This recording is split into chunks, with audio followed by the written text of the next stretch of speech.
Hi, everybody. Welcome back to the Inspire Health podcast. And this is going to be kickstarting off our new series on the illusion of Illusion of free free choice. choice and a return to mastering your own life. So, I'm going to talk about that in just a moment, but we thought we would kick this series off with a prior guest, Melissa Sell, and her partner, Steven Ravnstag. And these two are founders of the Ever Better Life University and the creators of Awareness School. Together, they discover, develop, and distill thought technologies. After meeting in chiropractic school, they both shared a series of profound personal and professional experiences, which led them to unanticipated and adventurous changes in every area of their life. I get how that happens. The short story is that their focus shifted from spines to minds. The most important thing they brought from their time as traditional healers was the holistic perspective and a deep regard for the individual's innate intelligence as a conscious being. I love that. I think that is at the heart of it, isn't it? Now they apply an ever expanding collection of powerful pattern level principles that connect you to your inner resources and position you perfectly to attract into your life experience all that you consider to be good. Melissa's specialty is in combining the ever better thought technologies and the science of German new medicine and teaching people how to overcome health challenges and enjoy vibrant well-being. Steve's time with clients and students goes to designing and teaching technologies for spiritual enrichment, mind mastery, and the conscious, intentional alchemy of experience, and in perfecting the process of translating these new experiences into your physical reality. They share this information with others through live interactive workshops, online courses, memberships, and personalized mentoring programs. Currently, the most comprehensive presentation of Ever Better Thought Technologies can be found in their epic 10-module Ever Better Life course, which is taught during a 10-week Awareness School group coaching program. Guys, welcome to the show. Thank you. Hi, thanks for having us. I will put your episode up here as well, Melissa, for people to check on. So if you guys haven't had a chance to listen to the episode I did with Melissa, back, I think it was in the trauma series we had a really awesome conversation tying in new German medicine and how that works and getting to the root of a lot of illness that people suffer from. Yeah, we actually had a lot of great feedback from that, and a lot of Hmm. people were actually introduced to Melissa from that episode and wanted to have you back for more. So glad that you guys can join us today. Yeah, cool. I think this is a great conversation to have. So this is the first episode that we're kicking off this series. So for the most part, this is a conversation that Tay and I had probably about 3 years ago around the idea of the illusion of free choice. And it came after a couple of conversations we had had with other people and other guests on the show. And we were just thinking, man, like we need to talk about just this whole concept of free choice. Like how much of what we do is really coming from a place of free choice and how much of it is actually not. And what we want to shine a light on is all the different areas that maybe it's not, that maybe we're not quite so consciously the captains of our own ship, so to speak. And so throughout this series, I think we've got like 15 or 16 guests that we are going to round this conversation out and talk about a lot of different avenues. What I thought was really fascinating to bring you guys on first is you guys do a lot of conversation and teaching around awareness. And I think really that's probably the foundational place to start this entire series off in this conversation. So why don't we start with, from your perspective, guys, what is awareness? I mean, these are topics that a lot of people talk about and we throw around and they become this sort of new wave spirituality in some ways, but they're what are they really rooted in? From your perspective, what is awareness and why do we need to cultivate that more? My favorite definition of awareness is a very practical one. I actually learned it from one of my mentors in this stuff, Bill Harris, and it's a skill basically. It's the ability to see yourself doing something as you're doing it, and to see the consequences of doing what you're doing, the way you're doing it, as those consequences are occurring. So you got those four component pieces in. It's all happening at one time. I see myself having some negative internal dialogue. I don't see it in retrospect. I see it as it's happening. I see myself talking to myself in this way. I don't just listen to the voice. I'm aware of the fact that the voice is there. That's a voice in my head saying that to me, causing me to feel this way. I'm recognizing all of that as it's happening. And I'm seeing the consequences of that activity as those consequences are occurring, as they're being made manifest in my internal experience. I see the way I start to feel as a result of talking to myself or allowing myself to be talked to in my head in that way. I see those feelings. I perhaps see how those feelings then incline me to behave in certain ways or to not behave in certain ways or whatever. Maybe I make a connection between those behaviors and results that I'm getting, desirable results I'm not getting, undesirable results that I am getting in my life. And this pattern begins to emerge, rather than there being this kind of confusing and disconnected, I don't like this and I don't like that, but I don't know what to do about it and all that. My unhappiness basically begins to emerge from the murky waters of unconsciousness. And I see, wow, this has a structure. This voice is here. I listen to this voice. There's a feeling. I don't do anything to kind of mitigate that feeling or question or interrogate that feeling. I just ride the wave of that feeling into these behaviors, habitual, or maybe I just ride the wave of those feelings into going unconscious. And it's when I go unconscious, I tend to do this thing that doesn't serve me, and that I then tend to criticize and castigate myself for after the fact. But it makes sense for me to do it in that moment, because in that moment, my only priority is to escape the bad feeling that I created inside by saying these mean things to myself and believing them.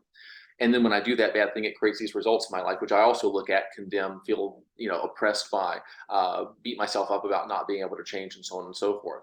And so that's really what awareness is that ability to basically see creative processes occurring within you and expressing themselves through you as those processes are occurring, and to really recognize them for what they are. Like, this is a package of information. This is a process of internal activity that translates into behaviors that tends to create results. And then I react to all of that stuff because I don't really know what it is. I just see it and I just kind of react to it in the moment.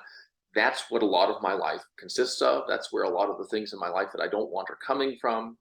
And awareness is basically, it's the ability of the individual to create profound personal experiences of all these kind of lofty personal growth ideas that I think you kind of referenced in the introduction there, that, oh, that sounds good. That's an intellectually stimulated, that sounds good. I like that. But the ability to translate that into the reality of my moment to moment experience of like being me, awareness is the thing that makes that possible. It allows me to take ownership of those ideas so that I can start to use them like as tools to build the things that I want in my life. I think that's wonderful. It's not a practice for the meek. It's really not. I mean, like, what do you find? What are some of the things that come up for people when they begin that practice? Because to do that, I mean, I feel like I got a feeling of what that's like to do some of that. I know the demons that come up in the process of doing some of that stuff, and the discomfort that often can surface when you really are. So I guess maybe for people that are doing that, what are some of the roadblocks that you see with some of the people you work with, or that you've experienced yourself, that come up when you are in the process of the awareness? Because sometimes the the mind has this sneaky way of trying to undermine things and change things around. What are some of the pitfalls that come up in that process that people usually have to navigate? Well, mostly I think it's just the habits that we have. So the habits, how I normally think, how I normally operate my mind, it just runs on autopilot. It's just going. And to stop and to be able to see, like when I first started doing this, I couldn't see what I was doing as I was doing it. I always saw after the fact. Once I'm in the mess of whatever I had said or done, it's like, how did I get here? And how did I get, and it was like Groundhog's Day, deja vu again. It's like, I didn't see it because it's difficult, because that's the thing, is if you were seeing the role that you're playing in the ongoing manifestation of your entire internal and external experience, I mean, if you were really seeing it, it would all be conscious. It would all be what pleases you. Everything would be working out. The only way that we can persist in creating unlovely results in our internal and external experience is in the dark. And so these patterns, they kind of don't want to be seen. And so it's a whole new skill. It's a whole new way of operating your internal experience. And so for me, it's just the overcoming of habituation of, what is Monday like? What is it like on Monday at 11 o'clock? What are you normally doing? Because, the mind is efficient and it just wants to do just what's familiar. It's got tracks that have been laid down in early life experiences and laid down in trauma. And it's an effort to change it. It's an effort to watch it and to see how it operates. Plus, because like the main reason people, even embark on doing this work is because something in their life isn't working. They're having a physical health something go on, something in their relationship. They're experiencing the negative consequences of whatever those internal processes are. And so to see it, it's a bit excruciating. It's kind of hard to watch yourself say something to yourself, cause a fight with your partner, do an unresourceful behavior, engage in something, because to see it there, and then the first obstacle is to not beat yourself up for what you're seeing, because that's typically, oh my gosh, you're doing that, oh you're it's all your fault, you're making these problems. That's what the mind tends to do.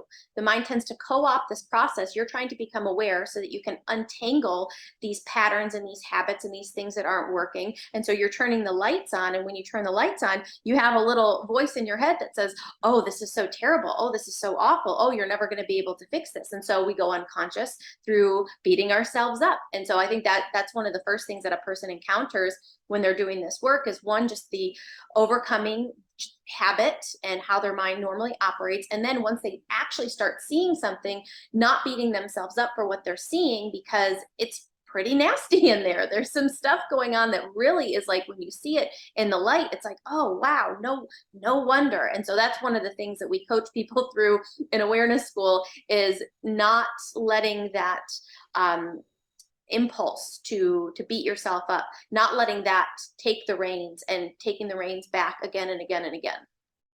Yeah, there's two big things in the beginning for people, and the first is that it's an abstract exercise. People sometimes get a little frustrated with us. They have a good attitude about it, but you can tell they wish that we would just tell them something to do, because I think like the mind has been conditioned to say, tell me the tracks that I'm supposed to run on and I'll do it. Please just give, what's the 10 steps, what's the 7 steps, the 15, whatever. Let me know what I'm supposed to do so that I can go on autopilot and just run along those tracks. And we're trying to teach people how to drive a car, like to get off of the track life and get onto like the drive a vehicle around, like decide where you want to go in each moment kind of thing.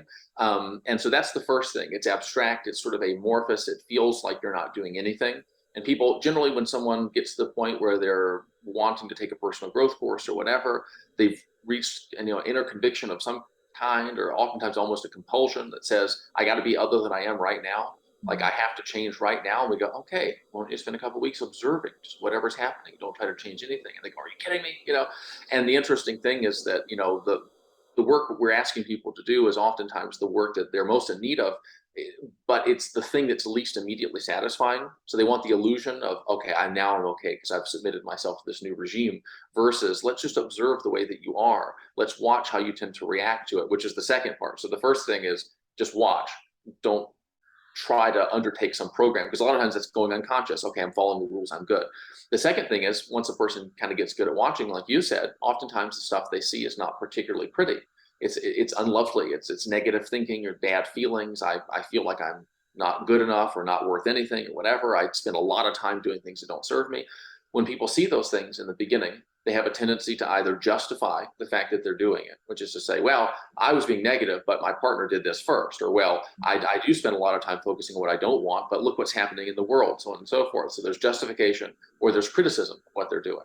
And it doesn't really matter which of those the person does. So like if I see myself being kind of negative and I beat myself up for it, ultimately that's exactly the same as if I see myself being negative and go, well, they cut me off in traffic. And so they both result in me identifying with the internal process that I had just become aware of.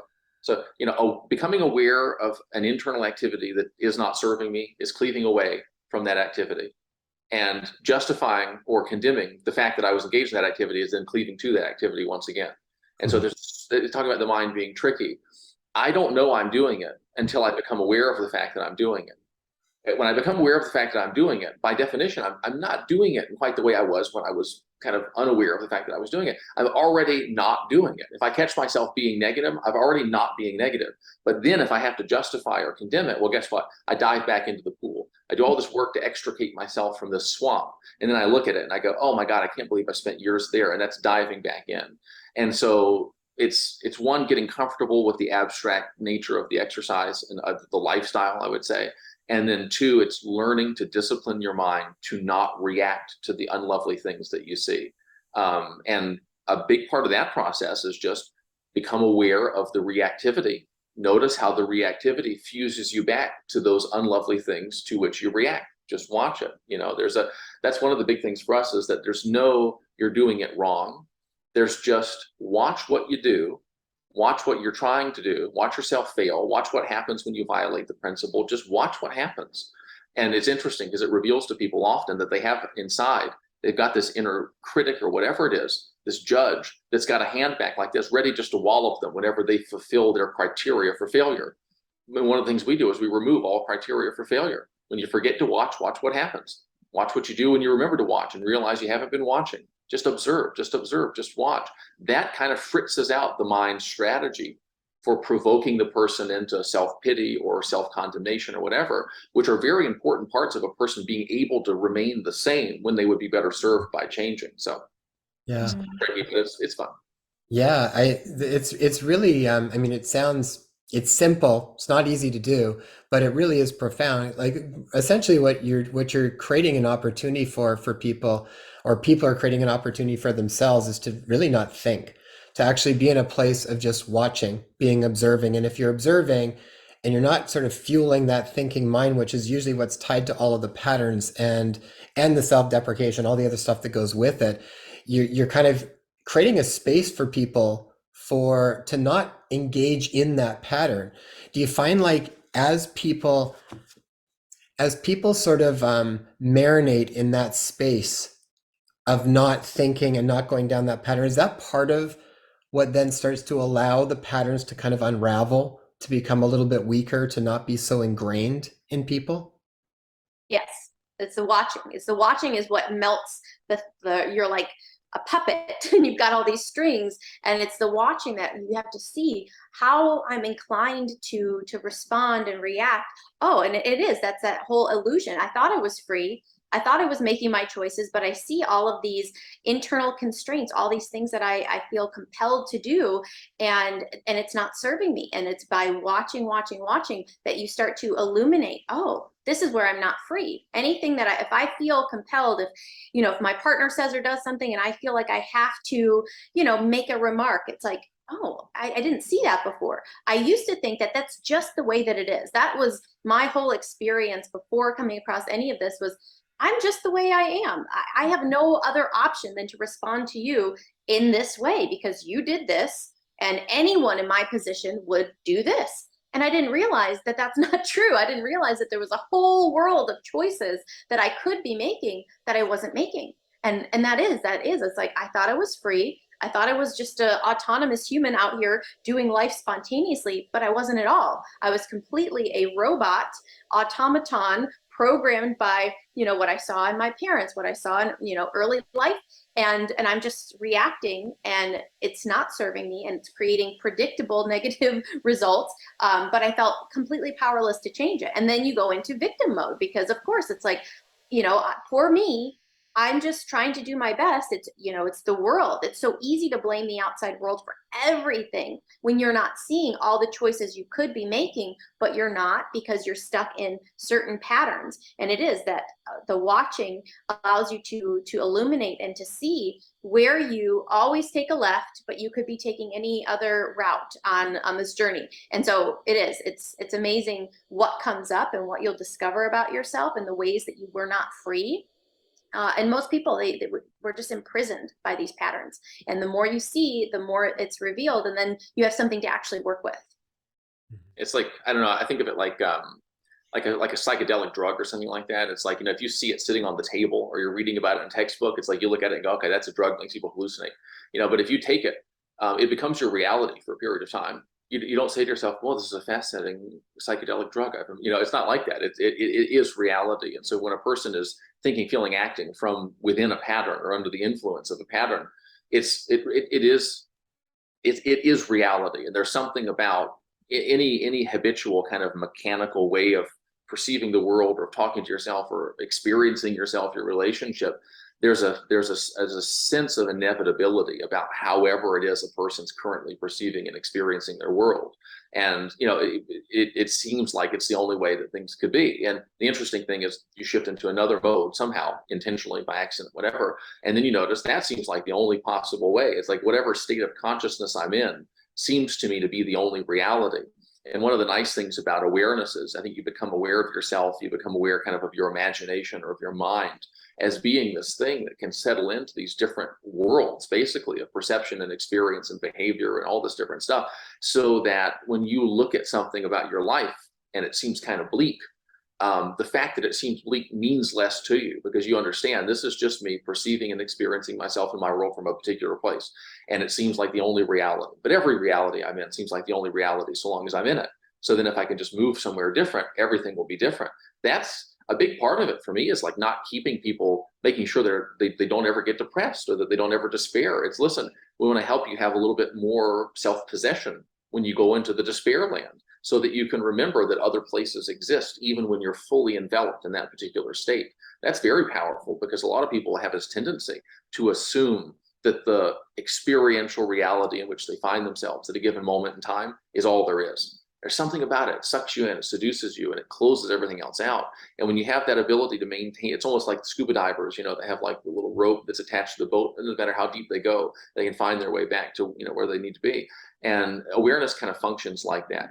It's not that you don't ever have bad days, it's that, when they happen, there's a part of you that knows, unconsciously, unintentionally, I probably made this happen or contributed to it or made choices that led me to here. That's fine. It's not a big deal, whatever. I know I know tomorrow is a new day. I know I can get somewhere else that I want to be. Something about that primes the person to start doing things that make sense and that will serve them, so that it doesn't really ever matter where they are or where they go. It matters how they respond to the fact that they find themselves where they are at a given moment in time. To me, that's personal freedom. Hmm. Do you have a question, Mr.? How is that, maybe sort of break the difference down between that sort of process and the catch-all of just think positive, just be positive, and kind of things are all going to work out well for you? Because I think there's a lot of BS kind of wrapped up in a lot of that sort of start of it. And so I'd like to hear your point of view on that. I think, well, so one of the big things is, okay, just think positive. It's like, notice how you feel when you say that to yourself. And that's one of those things that awareness do. I mean, if you feel pissed off when you say that to yourself, okay, we have to modify something. It's like even if you have a child and there's some information that the child needs to hear, but the child obviously is not in a position to accept the information at this time in the way you're presenting it. If you're smart, you'll kind of modify your communication or step back or try again later. And, when you're in a relationship with yourself, really, and a lot of the basic rules of relationships apply.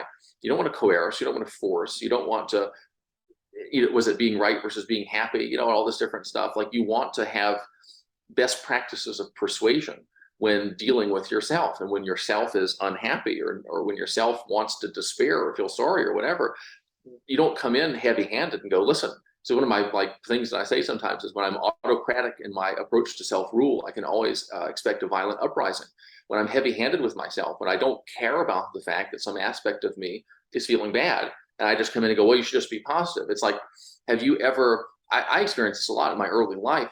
I had really great ideas sullied by the connotation of the kind of not nice attitude of the person who presented them to me. It took me a long time to get over that there were certain people in my life who maybe conveyed information that was valuable to me, but God, they were kind of a jerk in the way they did it, or they were just very bad, or they kind of lorded it over me. And it took me a long time to it was almost like detoxing it or fumigating it. So I was like, I know there's something of value here, but God, every time I think of it, I think about him, and I really don't want to do what he said, And so the think positive thing, if it were possible for a person to think positive thoughts and not just think of them, but actually think them and feel them and believe them and act upon them, it would probably be great. But there are states from which it's not really possible to do that. And so this is why I like the idea of resourceful thinking. So to me, a resourceful thought is a thought that is both positive and accessible, meaning that and when I say positive, what I mean is it's more positive than the most negative thing I could be thinking right now. It's maybe more positive than the default level of things that I'm inclined to think right now. It's a step in the direction of kind of like, okay, step in the direction of optimism, of possibility, of acknowledging things, something that feels a little bit better than maybe what I'm inclined to think right now. But it's also something I'm able to accept. Like, it would probably be great for strength if you would go and pick up 500 pounds, right? Probably good for everyone. Go pick up 500 pounds. But if I'm not in a position where 500 pounds is a work-withable weight, I'm probably going to injure myself. And to me, it's the same way with these thoughts. It's like, there may be a thought that if I could really think it, probably would explode my world open and everything would be wonderful. But if I'm going to throw my psychological back out trying to lift it, maybe I could go with, I mean, to me, a positive thought might be, it's okay that I'm thinking a lot of negative thoughts today.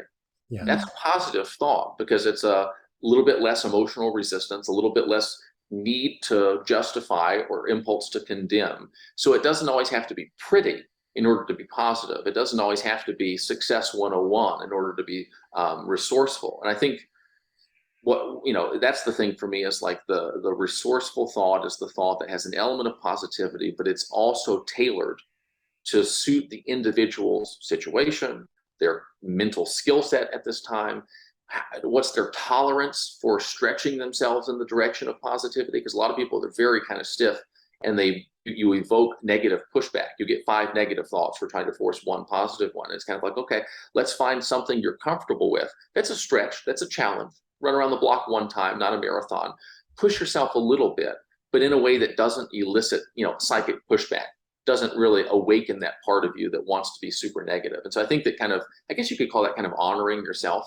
To me, it's just reading the room within myself and saying, all right, what's this guy going to be willing to go along with? Because I want to get everything out of him that I can in this moment without asking for so much that he shuts down and cuts me off. Yeah, that was the words that went through my head, was you're essentially honoring where the person's actually at, rather than, and then otherwise it feels fake, right? And then you feel like you're kind of lying to yourself, and that doesn't really go anywhere. So yeah, it feels like you're being real and honoring where you're currently at in that moment, which then is going to open up the door to experience something a little bit different. How does someone know when they are operating from a pattern? Mm. I just assume you are, would be By default. for me, when I'm awake, okay, so this is one of those things too, speaking kind of fake stuff and all, and I think kind of going back into what you said before about it being fake, one of the really important things to me is that a person not make an idol out of this way of thinking, or out of this idea, or out of this whatever. The value of the thought can be assessed based upon the quality of experience. You can say the positive quality of experience, the improvement experience it evokes from the individual. Is it working for you? If it's not, you have to cast it. I mean, I have the perfect partner. I'm miserable all the time. And it's kind of like, well, either there's something to do with you that's, making you unhappy despite the fact you've got a great situation, or maybe you've got a situation that's great according to the, on paper, but it's not right for you. And it's like, at some point, a person has to learn to value their experience and to care about the fact that they feel a certain way when they say certain things to themselves, and for that to mean something, rather than saying, well, I should feel good if I think these thoughts. Well, you don't. What are you going to do about that? And it's that permission and ability to be aware and awake and intelligently and creatively engaged with what's true that allows a person, I think, to start evoking really kind of wonderful things from themselves. So then going into the, how do you know when you're running on a pattern? If life feels dull, if it feels bland, if you often find yourself almost like waking up and going, how did I get here? How is it Monday morning again? And I haven't done anything. Kind of like, if life is a drag, chances are you're not sufficiently aware to either appreciate the wonderful things that are in front of you, and or get into a kind of mode of being where you're moving in the direction of what you want, where you're so resourcefully engaged with what you're dealing with that there is an enriching aspect to life, even if what you're dealing with is kind of a tough situation or not your ideal scenario or whatever. Life takes on a vividness for me, and it's interesting. I'll oftentimes have kind of flashback memories to like childhood, not things that happened when I was a child, but ways that I felt when I was a child, when I hadn't yet been schooled in mechanical ways of thinking about, oh, it's this time, think this way. Oh, it's a person who thinks this way politically, have these feelings about them and all this different stuff. When I was just a human being interfacing with reality, it was bright and it was interesting, and like I didn't wake up and feel like I hadn't learned to wake up and be grumpy about the fact that I was put upon by the demands of life and all of that. And for me, when I'm really awake and I'm aware and I'm engaged in a way that is resourceful with what's on my plate, doesn't really matter what it is, there's a brightness. And you can even watch your inclinations. What are you inclined to do? Are you inclined to do your future self a favor? Are you inclined to do things that will feel good to have done? Or are you inclined to do things that you know aren't going to serve you? I know this is not going to lead to where I want to go mentally, emotionally, behaviorally, interpersonally, whatever. And yet I can't deny the inclination is there. That inclination, to me, in all probability, is unconscious patterning. You don't fight against it. You just watch it and you go, I have a feeling I'm on tracks right now. And don't freak out. And don't worry about it, because you've been on tracks before, you'll probably be on them again. It's developing the ability to notice. I suspect there's this really great quote, and I don't know if it was Neville Goddard who said it originally, but it's God begins to awaken when man starts to question the reality of his world. I was like, that's an interesting kind of spiritual quote there. And I must say, there is something significant when I'm, I don't know, annoyed with Melissa about something or whatever, and I'm sitting there and I'm feeling the annoyed. I am annoyed. It's not like me now talking about it hypothetically. I actually am annoyed. And there's a part of me inside that goes, I wonder if this is just something that you learned how to do when you were growing up, like observing your dad sort of relate to women or to his wife or whatever. I wonder if this is real. And I don't feel guilty about the fact that I'm annoyed. And honestly, I might not even modify my interpersonal interactions with her in that moment. I just sit there and I just kind of go, I wonder, wouldn't it be funny if this was fake? Wouldn't it be funny if this was just something that I was geared up to do and in the market for? Oh, it feels so real. It does, but wouldn't it be interesting if it wasn't? That's to me kind of how you start to break out of those shells. Totally. Yeah. That assume it's a pattern for me really works. It's like just whatever that knee-jerk reaction, that frustration, like normally for me, it's like anything rooted in negative emotion is like, it's a patterned response. I learned how to feel this way. And by, it's like a funny thing we'll say sometimes of, like George Costanza in Seinfeld, there's this episode where he does everything opposite of what he's inclined to do and starts creating really great results in his life. And some real truth to that, where it's like, look at what you're inclined to do. Look at what your patterns and your, what you always do has you set up to think, feel, do today, and watch that and say, oh, there's other ways I could do this. There's other ways I could feel. Do I have to feel this way? And yeah, when you just start getting really suspicious, really curious, be a detective, watch what is going on in your head, in your experience, is like it should be the most fascinating thing to you. What's going on in here and why you feel the way that you feel. And if it's not, it's, that's that unconsciousness, because these patterns, they just want to keep doing what they're doing. It's easier for a system to just stay the same than it is to deconstruct it and build something new. It takes effort. It takes, guts to see it and to do something about it. And one, just to watch it, to watch it. And that's the thing, is really, truly, you don't have to do anything. You really just have to watch it and see how it's not, but that's the whole thing about that awareness, back to that definition, seeing yourself doing something as you're doing it. It's like, you cannot touch a hot stove top while watching your hand go down to it. It's like, you can only do it when you're distracted, when you're not paying attention, when you are not present. And this is about being present with yourself inside of your experience, seeing the feelings and as it's going on, and just getting so curious about, maybe I'm programmed to feel this way. Maybe this feeling, as real as it feels right now, maybe there's some inauthenticity to it. Maybe it's just a programmed response that I have because of stuff that happened to me. And that it's freeing too, though, when you really get it, and when you get past the temptation to blame yourself or feel bad about it. It's like, oh, I'm just programmed to feel this way, and even just that for me just takes some of the wind out of the sails of whatever negative experience I was having, by realizing I'm just programmed to feel this way. Mm-hmm. What's the place of emotions from your perspective? Like, as far as what emotions are you trying to constantly recognize emotions, become aware of certain emotions that come up, and override the negative ones in order to land into more positive ones? Or are emotions an inner compass that point to a deeper programming that you're trying to then go to in order to understand? Like, what's the place of emotions? So the emotion, you pay attention to it because it's revealing something to you about your focus. And so my emotions, they're a compass, they're a guide, they're letting me know what I'm thinking about, what I'm focusing on, what state of consciousness am I in. And so when I feel a certain way, I can tune into that. And if it's unpleasant, if I'm not enjoying it, I know that if I trace it up to what I'm focusing on, the internal pictures that I'm making, the ideas that I'm consenting to, the assumptions that I'm making, emotions are powerful because they reveal so much about what's going on in the dark.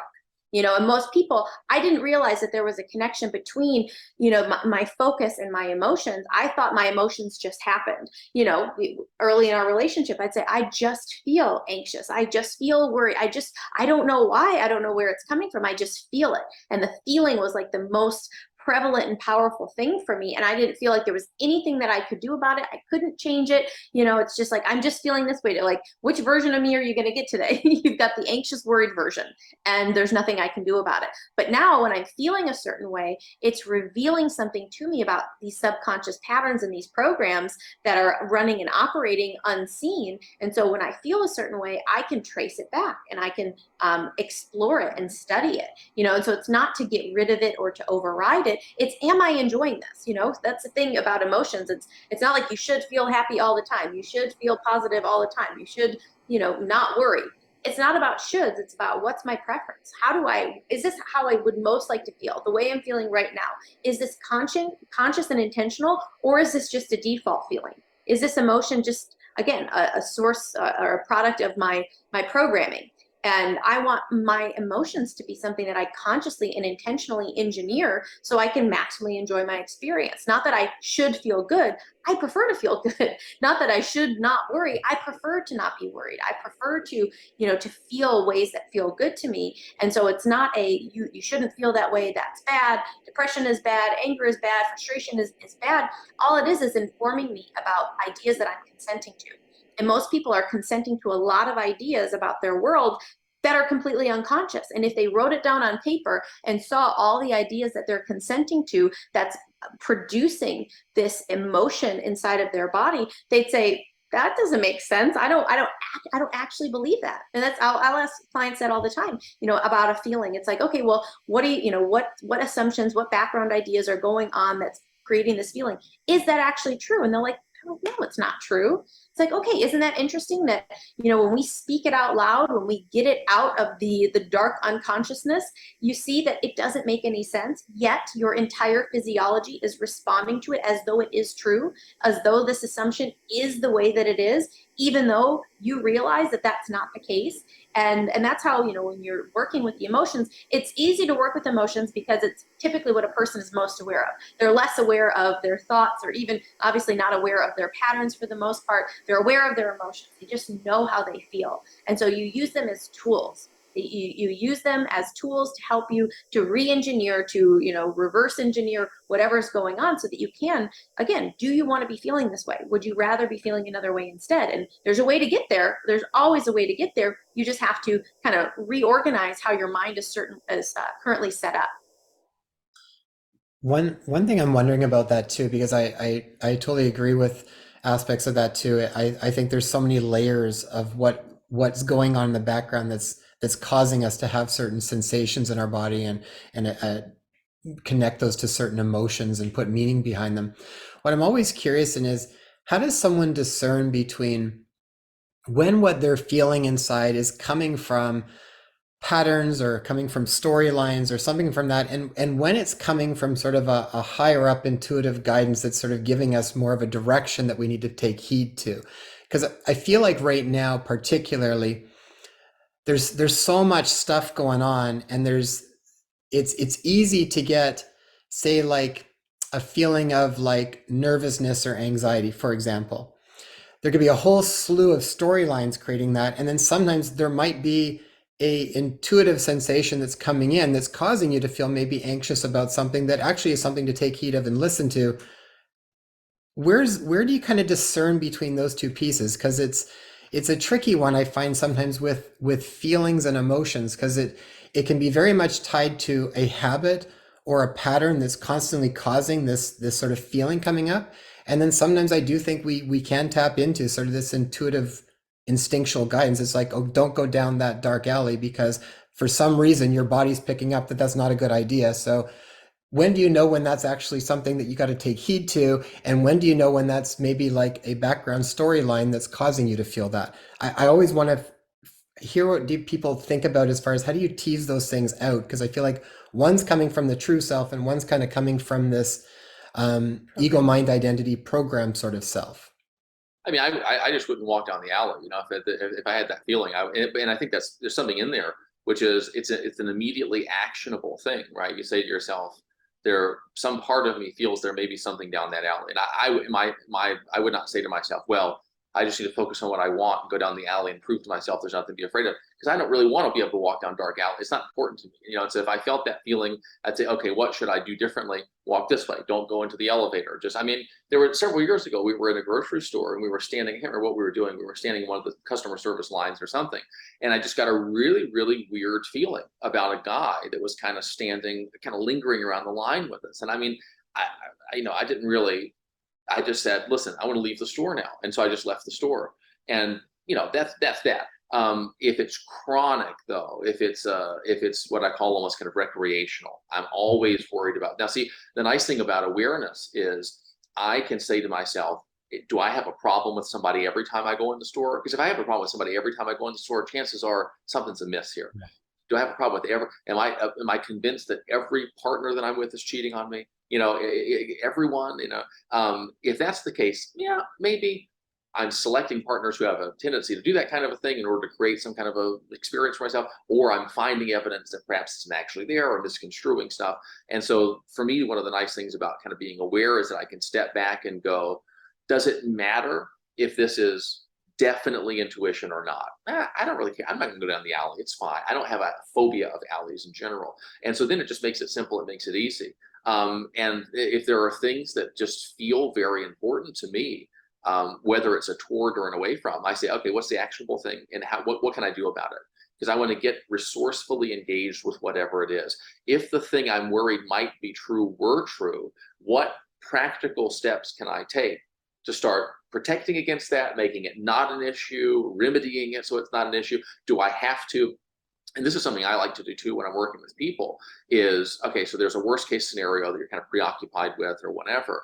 What are some steps that you could take to make yourself less fearful of that? And it's especially nice when there are things that you can do that not only don't interrupt your current reality. So let's say that the fear was based on nothing. Are there things that you could do to assuage that fear that will be useful for you, even if that fear or that trepidation or whatever is not based in reality? Okay, well, this is great. Because, it's like prepping. I mean, I think there's probably a lot of people who really super enjoy prepping. It's not as if they have sacrificed a life doing other things because they're obsessed with this idea that the world's going to end. It's clearly for them, they have a lot of fun doing it. And it's like, okay, there you go. That's pretty good. Now, if you were hating doing it, I would then be more concerned that perhaps, you could find time for other things. And so I don't spend a lot of time, I guess, philosophizing about that kind of stuff in my own life or with other people. I more sit down with a specific person, and often it's me, and I go, okay, what's the issue here? What are the concerns? What are the towards? What are the away froms? How can we make everybody happy? How can we make it so, let's say you're true, maybe let's say you're right, that this intuition is true and that this is an issue. What if that were true, what are some things that you would want to have done right now? Start right now. What are those things? Are those things compatible with creating happiness in a reality where that thing turns out to maybe be not such a big deal? I think a lot of people in the last couple of years, have started along sort of personal awareness journeys. Maybe they've gotten into health and all this. And it was based upon certain understandings of what was transpiring, right? What's the government doing? What are sort of supra government entities doing in all of this? And I don't know to what extent the most extreme version of the sort of the conspiracy theory, or maybe it's real. I don't know. But I know that a lot of people have taken actions that are pretty smart in the direction of their life regardless. And so, that's my thing is find the what'd you say, like the holes in the information that I have. Think of the most likely scenarios that could possibly be true, and then try to come up with smart ways of thinking and acting now that will be maximally durable, regardless of which thing eventually turns out to be the case. If that makes sense. Mm-hmm. And that kind of pulls it back to being very in the present moment and being practical with whatever information's coming up for people. Yeah. Yeah, I would say too, yeah, that immediate physical danger. Like is there anxiety and fear? If there's not an immediate physical danger, you got to be suspicious of it, because that's the thing is there's a more resourceful way to engage with like long-term things that might happen that you can take action on right here and now, things that feel good, things that, again, just are intrinsically like learning to grow your own food. You don't have to do that from a state of anxiety or panic or fear. You know, you can do that from a state of, what do I want? I do want to be more self-sufficient. This feels really good. But if you are waking up every day and freaking out and reading Telegram and all these, you know, things that might happen in this farm or this, you know, food manufacturing is being blown up, whatever. If that's, you know, that again, is this recreational? Do I find a way to feel this way a little bit every day? And that's the thing, is emotions, they're like drugs, and we do get addicted to them. And so we're addicted to the, you know, whatever that emotional high is. And so we find a way to feel it, even if we're not physically in danger. And so that's why I'm very suspicious of any intense anxiety or fear that's, you know, when I am safe in my house and there's, you know, and the doors are closed and I've got food in the fridge, it's like, I'm good right now. Yet there's a part of me that really wants to get high on anxiety, wants to get high on some fear. And that tends to be pattern induced. Hmm. Yeah, I think that's just a really important one right now, because I feel like there's so much stuff that is triggering all sorts of things, and sometimes it's hard for people to kind of pull it apart a little bit. All they know is that they're just overwhelmed with, right now, I would say a lot of people are overwhelmed with sort of anxiety and worry and Fear. stuff and fear. And you're trying to tease out like what's real, what's not real, what do I do with it? And regardless of what's real and what's not real, what do I actually do with it? Right? Like, because it's real for them either way. But how do they start the process of kind of dissolving what's not real so that they can move forward in a productive way in their life? I think something that kind of ties into that a little bit. I was listening to one of the chats that you guys were doing, and Melissa, you had said, I think it was tying into the awareness school, and it was around enjoying what it's like to be you. And I really like that, but I want to sort of tease that out a little bit as far as how does someone know who they really are, especially when there's so many unconscious patterns and beliefs that we've kind of taken on as being our personal identity. How does one know the true self? You go. Okay. I mean, you know, for me, I look at when I'm feeling my best, and it's not necessarily when I'm happiest. I mean, it's when I'm unencumbered by just kind of the mishigas and the crap and the, you know, there's a difference between facing a challenge and being like, I gotta I gotta get my stuff together here and take care of this, and that kind of wheel spinning, waffling. There's a kind of just I hate being in that state. I think it's that engaged unresourcefully with negative intangibles, you know, that kind of just I'm floating here and I'm feeling vaguely bad about something I didn't do for you, and I'm behind in my 10-year 5-year plan, my life plan, my day, my week, my month. I'm behind in everywhere and I don't feel good and all this. That's not real. None of that's real. Those are all ideas that have sort of formed a constellation or a matrix from which I'm thinking and feeling. And the thing for me is to begin to figure out when do I tend to feel my best. One of the things I'll often do is I'll look at your kind of chronic bad feelings and go, what would my life be like without this feeling? If I didn't have to feel this way, what would my life be like without this anxiety, without this guilt about feeling anxious, without whatever? Just imagine it if you could take a vacation from it or whatever. And I think honestly, a lot of it is taking the time on a daily basis to reflect on what you actually want to feel and do and have in your life. You know, because one of the things about the scary news and all this different stuff and the world's going to hell in a handbasket is that it does distract me. It does provide me with a very convenient, and it also feels very responsible because it's real. But oh, is there a part of me secretly that is so grateful that I'm distracted from that deep, dark, existential uncertainty of feeling as though I don't know who I am and what I want, and I'm afraid that if I did know who I was and what I wanted, that who I was wouldn't be enough to get what I wanted. And oh my God, that's so scary. Oh, look what's happening in the news. You know, oh, and that anxiety is almost a relief. Thank God that the world's in such bad shape that I don't have time to get around to trying to figure me out, because I don't have any idea what that project would be like, how long it would take, and how rewarding it would even be. And so you watch little things like that. And one of the ways I say, like most basically, very simply, my true self is the version of me that laughs when it sees the other me doing things that doesn't serve it. There's a part of you inside that can see. I mean, there's a part of you inside that can even see how eager you are to be vindictive or to get one up on somebody, or let's say you have a low opinion of a certain person and then they get found out and you're like, aha, I knew it. And there's that, there's a satisfaction, it's a sick pleasure in it, you know? And there's a part of you that can see that and can go, oh boy, how crooked you are, my goodness, you know? And then have a chuckle about it. And that to me is like the real self is the part that just isn't anything, but at the same time is everything, can be anything. I think of that too, is that who you really are is not really anything static. It's a capacity to identify and become more of what you want. It's this capacity to stand back from the shape that you've currently taken and the patterns that you currently have and look at them and say, not what should I be? This is very dangerous. This idolatry sneaks in because as soon as you, and that's a big thing with the positivity stuff you mentioned before, as soon as a person identifies an ideal or a preference or a might feel good, might be rewarding to move in that direction, as soon as that comes in, there's a part that wants to pervert and corrupt that and say, yeah, you should be that, and you should feel bad that you're not, and get really uptight about becoming it as soon as you can. And it's like, do I have the capacity to recognize my capacity to become other than I currently am? And that doesn't have to be a huge transformation. It could just be grumpy to grateful. It could just be bored to excited or curious or interested. Do I have the capacity to recognize my capacity to become something other than I am without oppressing myself with the idea that I ought to be other than I am? I have to have permission to be as I am in order to really be able to experiment, express my creativity in terms of becoming things that maybe I'd like to be instead. Maybe I'd like this better than that. I personally found I like being a nice person better than being a jerk. And like I was a jerk for a long time. And I mean, it was just, and I didn't like it. I knew I didn't like it, but I thought it was just the way it was. And I had to say at some point, this isn't me as a character I've been playing for a really long time.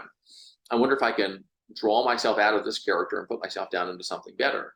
And I did. I'm very happy that I did. And now this is as real as that was. And so I think a lot of it is you have a right to stop and interrogate everything that occurs in your experience, every thought, every feeling. And I think one of those things too is you have to have that ability. If you catch yourself faking, you have to know how to not beat yourself up for it. Because if you don't have the ability to refrain from beating yourself up, you're going to be very reluctant to stop and say, is this thought, is this feeling, is this behavior fake? Is this, because you go, I'm wrong to think it. No, it's not that. It's just that you can think, feel, and do other than you're doing. And I think don't you think it's like that capacity? There's something that can stand back from the good and the bad, the resourceful and the unresourceful, the right and the wrong as you judge it or whatever, and can just see these are all just states of consciousness. These are all just modes of being, all just different possibilities in terms of me expressing my existence as a conscious being. And I don't have to feel bad about the ones I don't like, and I don't have to strive after or worship or idolize the ones I do. I just want to develop my ability to sort of move from one to the other. Yeah, it is. It's like changing clothes. It's, what is the real me?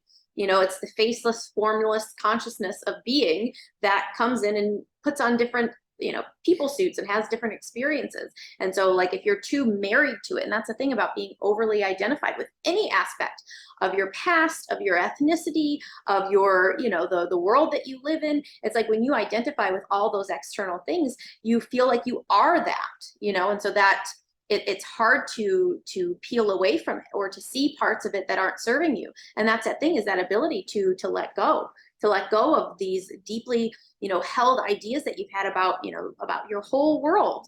And that it feels funny. When I first, embarked on this work, it really felt like all of my existential beliefs were just like a rug pulled up from under me. But when I realized, there's a great Alan Watts description he gives of like, we're all just in free fall. We're all just in this free fall, in this experience. And I think that I've got everything together, but I've been falling the whole time. I've been in this, this ongoing experience this whole time. And the more that I can disidentify from anything that doesn't serve me and just take it off like a pair of clothes, it's just, a pair of pants. It's like, oh, I just want to wear this now. I want to express this experience. Being married to it though is, no, this is right. This is how it ought to be. This, any kind of shoulds, beware of all shoulds. All shoulds are built out of identities and assumptions about the world and how things ought to be.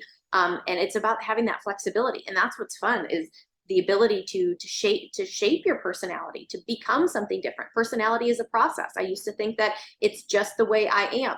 This is unchangeable. This is who you've got. I've got this issue. I've got that issue. I have jealousy problems, whatever. It's just, I had built this concept of myself, and I signed my name to it. I said, this is who I am. But when I realized, oh, that's not who I am. That was a way, I thought, something that I was doing, something I was in an ongoing process of engaging in, choosing to be that way. And now that there's this power pattern Awareness, responsibility, conscious choice. We have to wake up with the awareness so that we can start taking personal responsibility. Because if you're not aware, you can't take personal responsibility. It's just, that's the victim mentality. That's, I am just this way. I had these life experiences. This trauma happened. This bad thing happened. I am a product of that. Take it or leave it. I am how I am. But now that I'm aware of the unconscious choices that I made that married me to that identity, that I was consciously choosing to persist in the world through this lens with these patterns, I had to become aware of that so I could say, see, this is not me. Now I can take personal responsibility for it. Before I couldn't. You have to see. That's why the awareness is everything for us. Is like, you have to see it, then you can take personal responsibility, then you can make conscious choices about how you want to do life moving forward. And that is so empowering, and it's so freeing, and it helps you to see how you were stuck before, how it made sense that you were stuck for as long as you were stuck because you just weren't aware. When you're aware, you get to see it, and then you can take that personal response. And that's the thing too, about people talk about personal responsibility a lot, but a lot of times people don't know how to take personal responsibility because they don't feel that they are responsible for these choices because they're made in the dark. You know what it just made me think of as you're speaking of that, marrying yourself to an identity. It made me think of what you spoke of earlier with regards to the puppet on a string. And it's like with every new identity, whether it's your trauma, your particular ethnicity, your background, this event, this relationship, that relationship, if you're really creating identity out of each and every one of those things, it's like you're creating more strings and just like throwing up there uh, to that thing that you're then being orchestrated by. You're orchestrated by these identities that you have hooked yourself into, and it's no longer you freely flowing within your world and being fluid, but you're hooked, and it creates much more limited movement and freedom within your life. Well, and it's like when you were talking about the ability to kind of change your clothes. We think of it a lot in the idea of being more authentically spontaneous in your life, and having room for whatever kind of shows up for you at different points in time. And I think a lot of times when we're stuck in patterns all the time, we'll see the same stuff showing up all the time.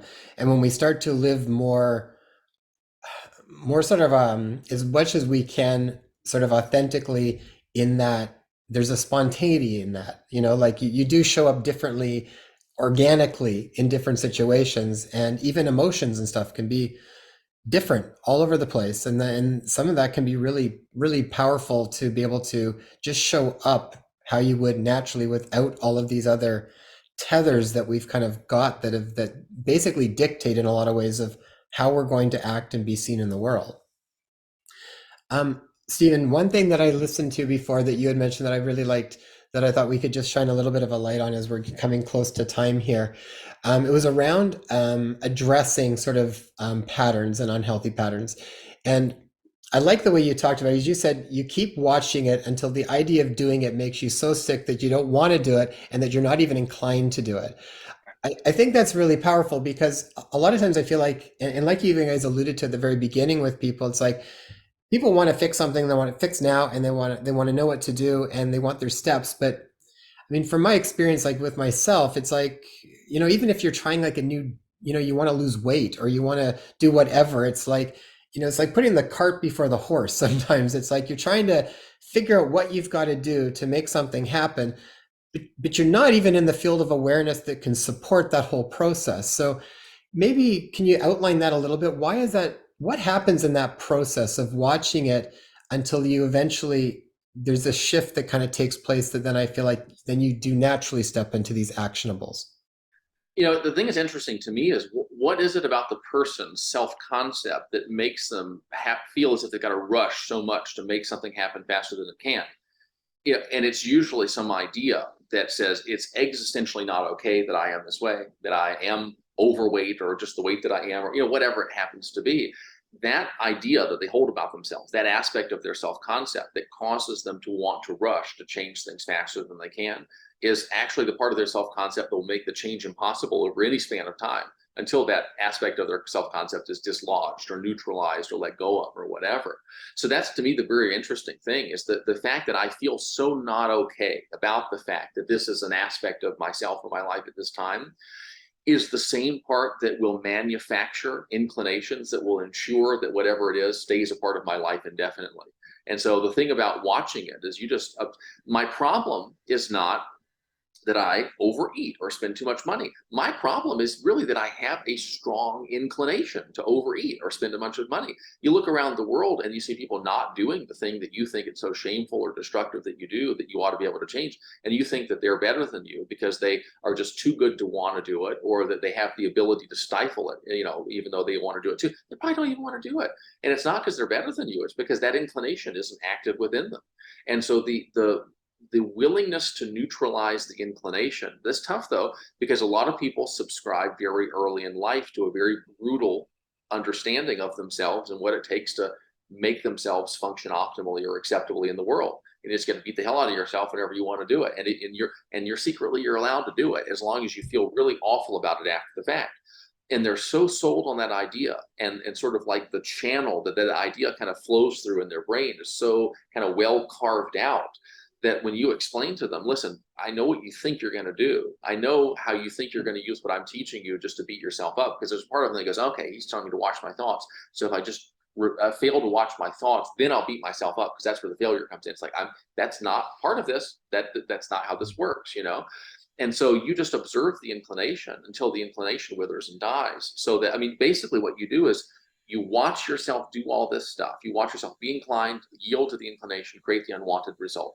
And the more you watch it, the more distance the real you has. It's still happening in your life. It's still happening through you. Expect that to occur. That's part of it. It's going to be happening. But you get distance between the real you and it. And it becomes, the more and more distance I get. If I'm looking at my hand and all of a sudden my hand is like 20 feet across the room here, it's not my hand, unless I'm like Stretch Armstrong or something like that. Clearly, I thought it was part of me, but it's obviously an illusion of some kind. It seemed like it was part of me, but it's actually not. These patterns are that same way. The more you watch them, the more you observe them, the more you see, God, this is so convincing. This is so tricky. This is so interesting. The more distance you get between it and you, the clearer it becomes, even though it's been happening through you for 50 years. It's not you. There's not an inevitability to it. It's not, even if it's something that has lived with you and that you've lived with for, your entire life. It doesn't mean it's intrinsic to who you are. And, things never change until they do. People get wrapped up in all these kind of weird ideas. I've been this way doing this thing for X amount of years, and that means I'm probably going to be doing it forever. And that instance of meaning assignment occurs outside of awareness. So it's under the table, right? They say this means that. And a meaning assignment creates a personal experience, whether I know I'm assigning the meaning or not. And if I've look at my habits, I say I've been doing this for X number of years, that means I'm probably always going to be doing it. That affects my experience. It affects the probability of my continuing to do it. I'm unaware of the fact I'm giving it that meaning, and therefore I'm unaware of the role that the meaning assignment is playing in the perpetuation of the thing to which I'm assigning the meaning. Let's say I see myself do it one day. Oh, I'm saying, what if it doesn't mean that? Okay, that's a little loosening. That's, like you said about the patterns loosening just a little bit, getting a little weaker. There's a little bit of distance between it. And eventually a person gets to the point where they just know to yield to this temptation and to do what I'm inclined to do in this moment is surely, definitely, in all certainty, going to lead to that really terrible feeling I get at the end, and to those other terrible feelings I don't want to have. And it makes it so that, I don't know, it almost makes it so that if you think of the inclination as like a hole you have to crawl through to engage in the behavior, it's kind of weird imagery, but I'm sure making up on the fly. Basically what happens is every time you become more aware of it, the hole gets a little smaller. And there's a period of time when you can still squeeze yourself through it if you really try. Maybe you got to even grease yourself up, but you can still get through there, if you really pull your shoulders out, all this. But then there's this magical day when you've watched it a certain number of times. It doesn't matter how hard you try, you just can't quite squeeze your body through that hole anymore. You can't get into that slide and go down that mechanical behavior anymore. And it's a reality. People relate this to me. They go, I kind of wanted to do it, but I just couldn't. I just couldn't. It just seems so stupid. It just seems so boring. These are things people it seemed stupid. It seemed boring. It just didn't seem worth the effort. Now that's wonderful.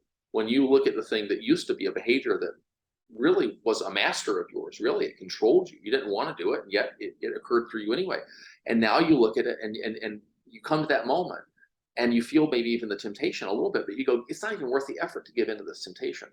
That's a freedom moment. That's a complete transformation of that person's relationship to that behavior. You have to abstain from condemnation for a while, though. You have to. Most people, I think the biggest thing that gets in the way of their ability to change is their attachment to old and ineffective change strategies.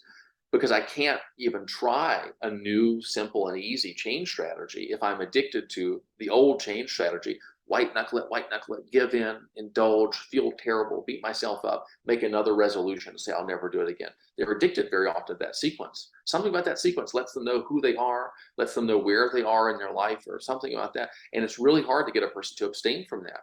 And for me, I preferred in the beginning, don't abstain from the behavior. That's what everyone tells you to do. Don't try to resist it for longer. Who cares? You're going to do it next week instead of this week. What difference does it make? Try to abstain from beating yourself up from doing it. Can you do that? And very often people think they want to do the thing.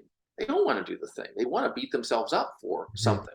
And that's the reason they want to do the thing. And when you take that away from them, you're allowed to do it. You just can't beat yourself up. After a while, they start going, I just didn't really want to do it anymore. The thrill is gone. It's just kind of an interesting insight into the self that they can then use to, it tells you something. It's one of those things, every little change you make, if you're really paying attention, it tells you something, screams something to you, very interesting about the way you work. And it's like when you begin to generalize those little successes or little failures or big failures, doesn't matter. When you generalize these things that are happening, you go, what does this tell me about me and the way I work? Then you start using those learnings in other areas. And then a lot of good stuff starts happening quite quickly. Yeah, that's such an important point to bring around, that it's not that you're even wanting the behavior, you're wanting to beat yourself up, or you're wanting the whatever the emotional pattern is that's underlying that. Because if you don't, you might change that behavior, but guaranteed another behavior is going to surface up that's going to create the same pattern. It'll just come back in a different way. It's like when you cycle through relationships that keep going through the same things. It's a GPS and it reroutes itself really. And the destination, if the experiential destination is the same, it'll take you any road you want. Yeah, absolutely. I also love that you used an analogy of Stretch Armstrong, because that goes like way back. I didn't actually thought that was before your time. So I had one, and I don't know if it was like here's a retro thing, or if it was still a thing. But it was him, and they also had like his enemy, which is like this guy that you could like vacuum all the air out of him. He was a red guy, and you could stretch him out. I always took it literally, like you can't break it, so inevitably they broke. That was yeah, actually some of my trust issues go back to like toy marketing. I feel like. back to Stretch Armstrong. Do you have anything specific you want to ask now? Just curious, Melissa, where does your German medicine background come into play with your approach to what you're looking at within your awareness school? Totally. So actually, awareness school and the Ever Better Life course preceded my awareness of GNM and the biological programs and all of that. And so it just all fit in so perfectly, because these patterns, how do we become the way that we are? Trauma, stuff happens, and that sets up a certain pattern of reaction. And so through awareness, we can find our ways out of these patterned, habitual conflict, patterns that are rooted in conflict. But by seeing, I have to see when I'm triggered. I have to see when my body is remembering that that shocking thing that happened when I was 5 years old. And by paying attention to these reactions, by paying attention to how I'm inclined to respond, I can start to unravel these patterns of abandonment, of self-devaluation, of territorial issues, because it's happening inside of me. And so when I see it, I can say, oh, this is this a part of this conflict pattern? Is this a part of me kind of brewing up the next round of physical pain, the next UTI, the next headache? Because when I can see myself doing it, because most people, again, we're just operating, we're just doing life, and no one gave us a manual, no one told us how to do it. Stuff happened, our parents were as equipped as they were and not any better, and we're just kind of here in life, and now we're dealing with physical health symptoms. One of the first places I start with people is in watching their reactions to the physical health symptom, because if they're like, oh, what did I eat, what did I do, why is this happening? Going to guilt, shame, and blame for the experience that they're having. We have to start there, because that's the easiest way to start to unravel a pattern, is to stop reacting in the same way to the old symptom. So all of the work of Awareness School helps a person to see the inner structure of their internal experience. And by seeing it, you'll get to know yourself in such a way where you know when you're doing it. That's the thing about when you have a chronic health issue, is that you are engaging in habitual reactive patterns triggered by your external environment. And it is, you just knock over that first domino and it ends in a flare up. It ends in you having that symptom again. But if you can see yourself as you're about to knock that domino over, as you're about to beat yourself up, or, go into a story of abandonment, or go into, an experience of reactivating some type of trauma, if you can see it and start reacting in a new way and realizing, because the conflict is resolved when it can't happen again. And so that either means that your life has changed so much, you've moved out of your parents' house, so you can never be grounded again. My life has changed, I can't have that conflict again, whatever. I grew out of my allergies or my asthma. You don't have that symptom anymore. But when life is what it is, and maybe you can only change your external environment to a certain extent at this point, you have to become so different. And you become different by what? By disidentifying. So many people, when they have a health condition, they have, built up a bit of a personality around it, about trying to fix it. And, they become kind of a health junkie, and they're doing all of the things. And so we have to see, where are you identified to this? What are you getting out of this?